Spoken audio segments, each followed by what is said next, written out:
ദൈവ തിരുനാമത്തിന് മഹത്വമുണ്ടായിരിക്കട്ടെ. ശൂനോയോ നോമ്പിൻ്റെ 3-ാം ദിവസം.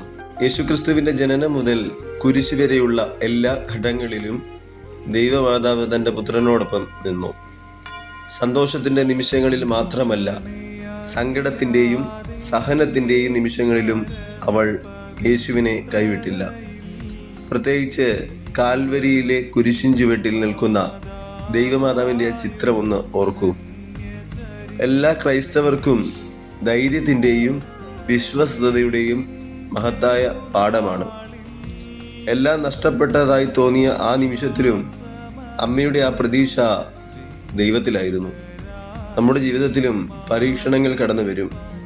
രോഗവും ദുഃഖവും സാമ്പത്തിക പ്രതിസന്ധികളും ബന്ധങ്ങളിലെ അകൽച്ചകളും ഇവയെല്ലാം നമ്മുടെ വിശ്വാസത്തെ പരീക്ഷിച്ചേക്കാം.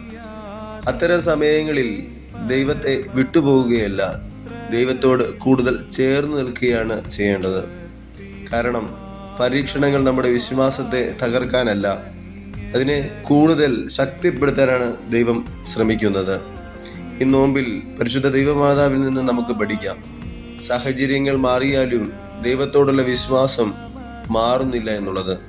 പരീക്ഷണങ്ങളിൽ ഉറച്ചു നിൽക്കുന്നവരാണ് യഥാർത്ഥ ശിഷ്യരാകുന്നത്. അത്തരമൊരു അചഞ്ചലമായ വിശ്വാസം നമ്മുടെ ജീവിതത്തിലും വളരുവാൻ ഇടയാകട്ടെ എന്ന് ആത്മാർത്ഥമായിട്ട് പ്രാർത്ഥിക്കാം.